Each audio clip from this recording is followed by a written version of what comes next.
Kevin Hunt, you're on deck. Thank you for your patience. Looking forward to talking to you. I'm promoting you to panelist, Kevin. So let me just make sure that you're unmuted.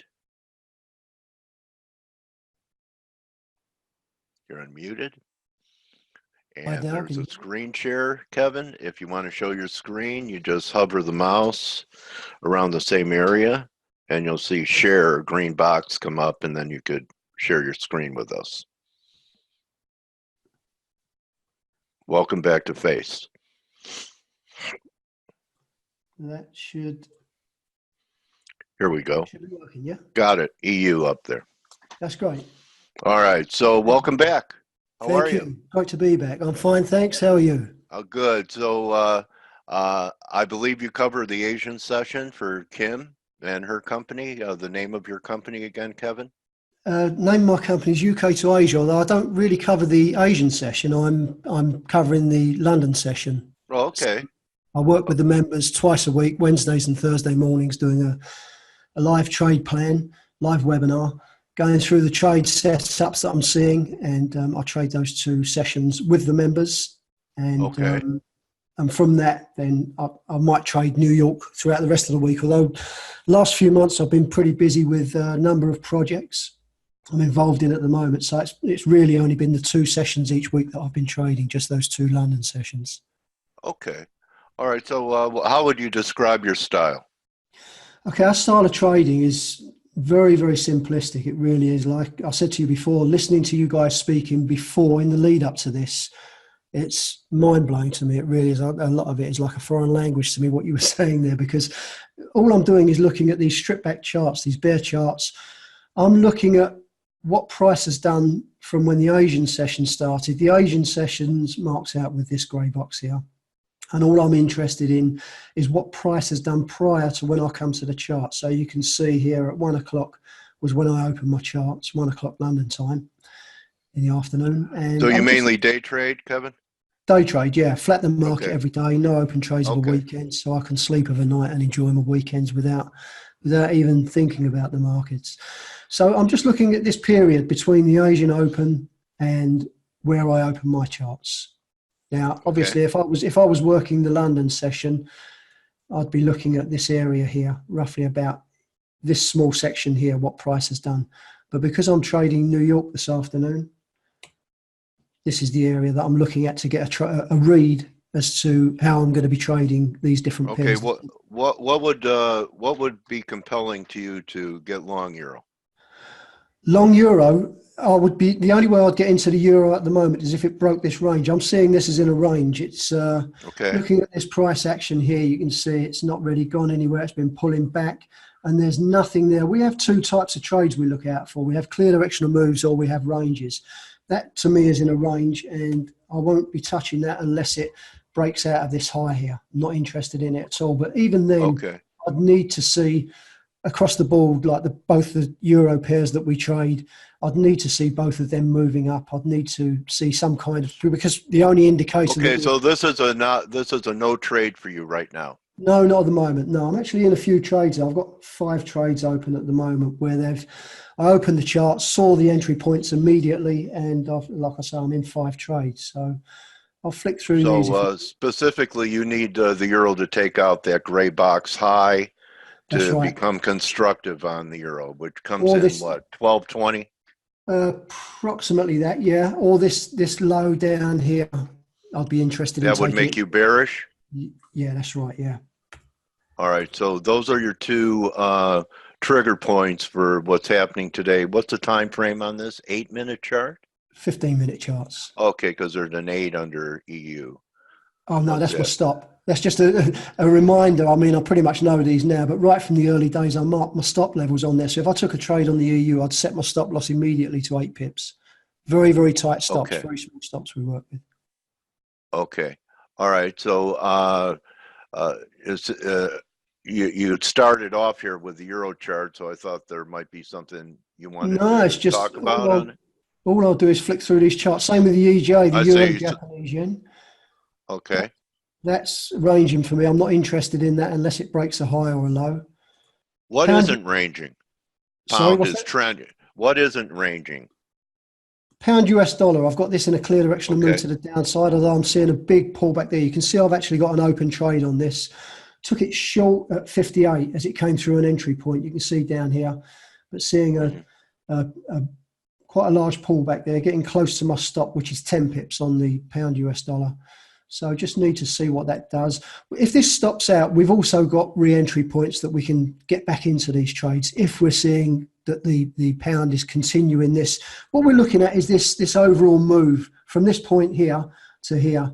It's been in a downside move, so that's to us is a clear directional move to the downside, and we initially are looking for entry points, pullbacks where we can get in on these clear directional moves.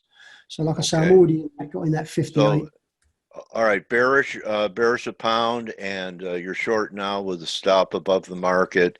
What would it take for you to start trading the long side of cable?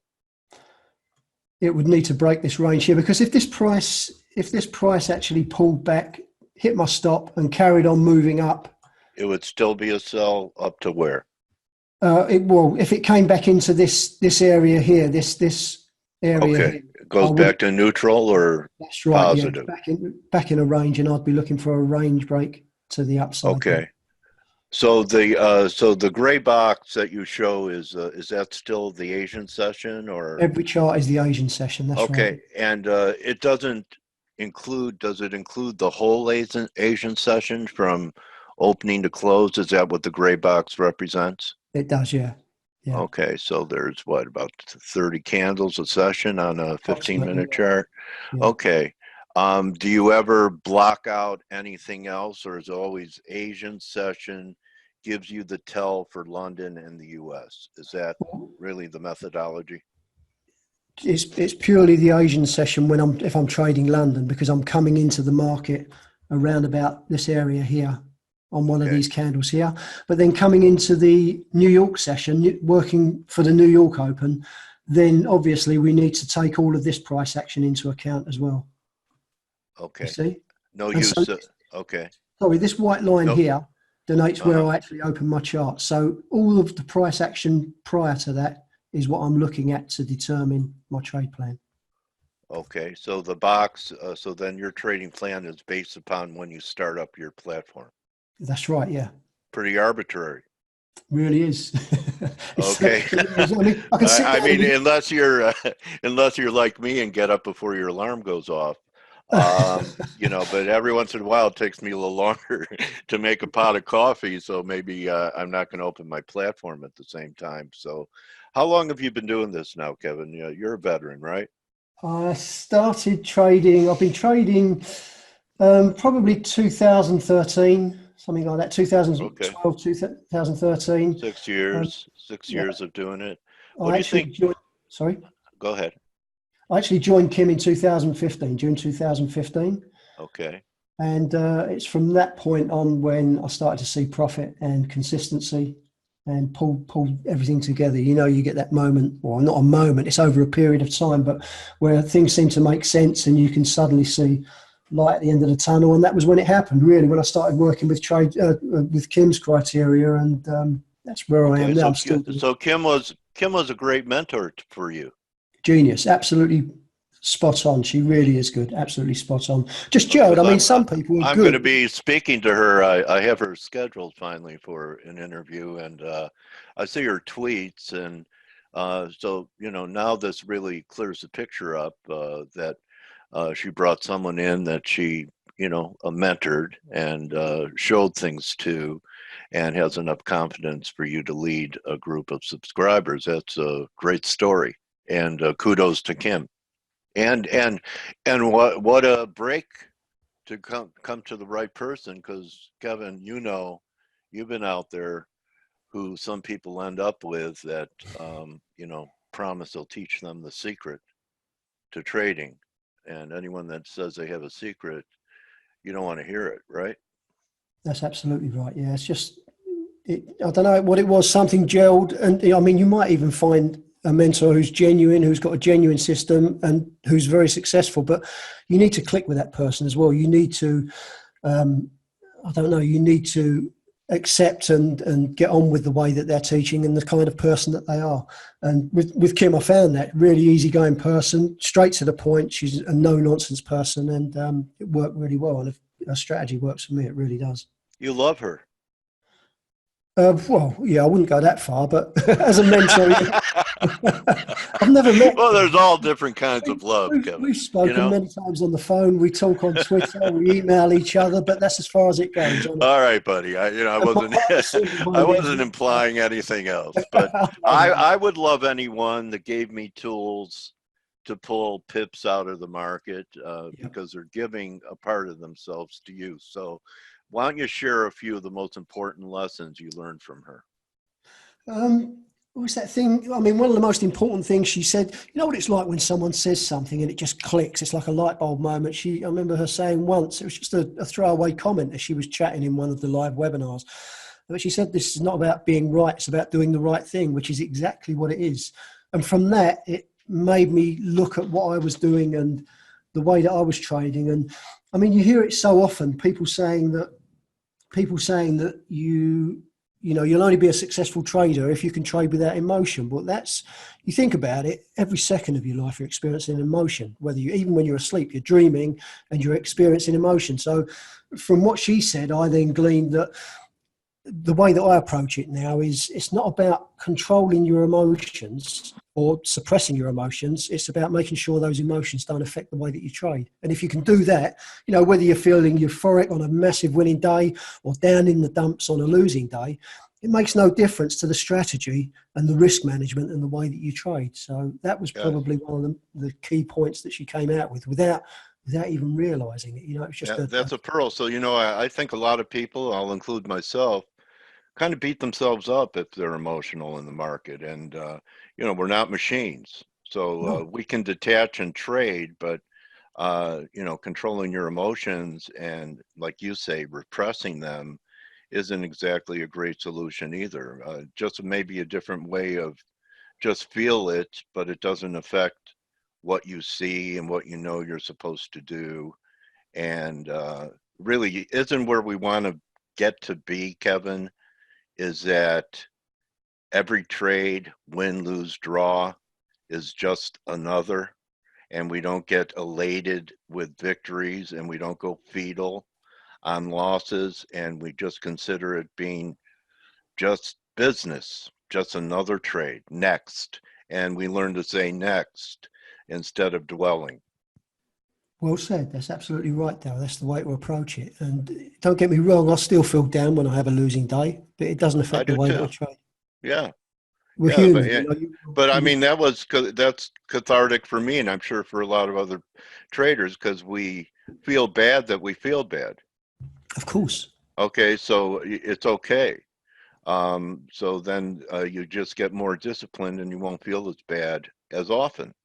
And if you just look at it as being business instead of, do you think that sometimes we attach our self-worth and self-esteem to being right or wrong in the market? And that's why a lot of people end up with health issues, because they're internalizing what's a very difficult endeavor.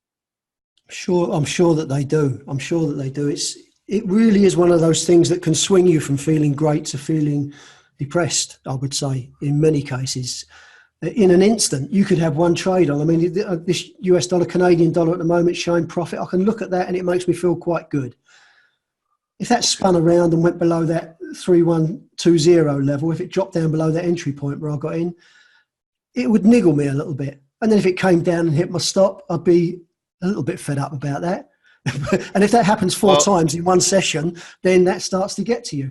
But I don't try and shut that off. It happens, and that's the way things are, and I accept it. But each time I hit that button to take a trade, I've got to see the criteria. I must see that criteria before I take a trade.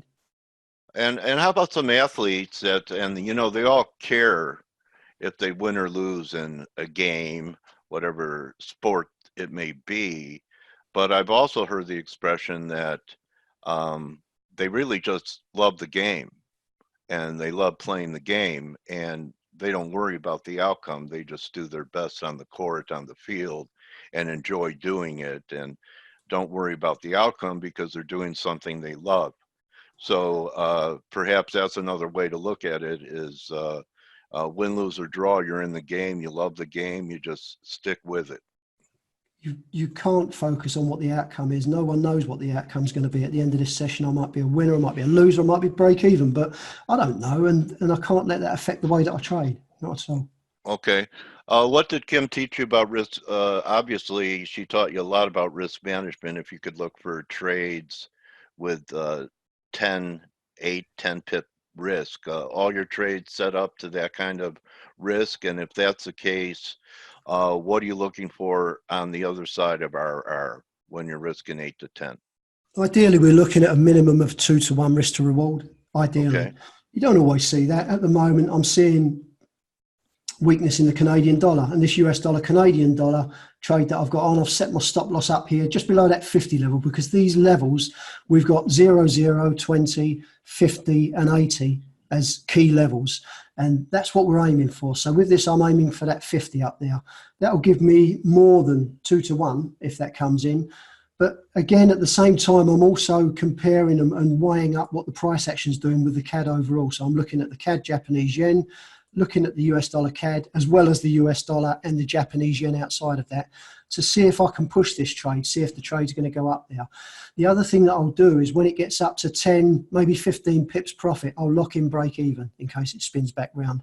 And that 10 or 15 pips used to be 20 pips. I used to wait until I had 20 pips profit before I'd lock in break even. But because we're seeing much smaller moves in the market over the last 3 years, maybe, around about 3 years. Tighter, smaller daily average trading Average range. ranges, that's right. They're much smaller than they were. So I'm locking in break even a bit earlier now, and it's just to cover my back. How about partials? Partials? No, I don't. It's in or out. I'm in a trade. I don't scale in, and when I take profit, I take profit. It's the whole lot shut. Okay. Oh yeah. I mean, maybe something to consider. You're risking 8, you're up 8, you take half, and then you go to a B. Just just something. We're working every day. Yeah, of course. And it can be disappointing just to BE a lot. And if you could maybe put a little something lunch money in your pocket, just something to think about. I do it. But what would you say, Kevin, is what kept you going during drawdown periods, and what was your worst drawdown? Determination, like a dog with a bone. If I decide I'm going to do something, I'll do it, and I know it can be done. It's not an impossible challenge. It's I've seen other people doing it. I've seen Kim doing it and being successful. And those early drawdowns, blowing up a couple of small accounts before I met Kim, I knew there was a way through it because I knew there were people doing it. It was just a case of finding that way through. And it was that kept me going. Even now with the drawdowns, I don't really take massive drawdowns. I might have a losing day occasionally, or rarely do I take a losing week. I mean, if anyone wants to look at my website, I post weekly results on there. You'll see. Why don't you, this would be a good time to show your website. Okay, well, rather than showing you the website, because I remember last time it started to freeze things up. So what I've done this screenshot here.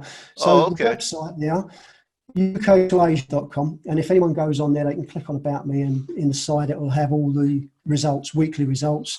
If they want to contact me on Twitter, and the other thing is, me and Kim, whenever we're trading, we always post live on Twitter, every single entry, exit, and what we're seeing in the markets as we're trading. So at UK to Asia on Twitter. And then I've also got a YouTube channel, which if you go to YouTube and just search for UK to Asia in the search bar, nice. About 110, 120 videos on there showing my live screen as I'm trading. I obviously cut out the pauses in between, and rather than it dragging on too long. But people can actually get a good idea as to the method that we use at the Price Action Traders Institute and the way that we trade through that YouTube channel. Okay, well, when I interviewed Jack Schwager, I asked Jack, what's the most important advice you could give to a trader? And he said, find a trading style that suits your personality. So why don't I wrap it with, if you're interested in day trading, Nick has a specific question. I'm not going to, thank you, Nick. And Nick wanted to know what you think about crude at the moment. So anyway, Kevin, I keep this page up here because this is where you could find Kevin and follow him.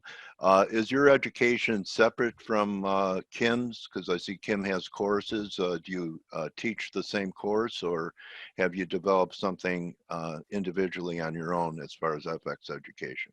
No, I work with Kim. So the two Okay, mornings that I'm doing the live webinar, I'm working with her members who are trading the okay, London session.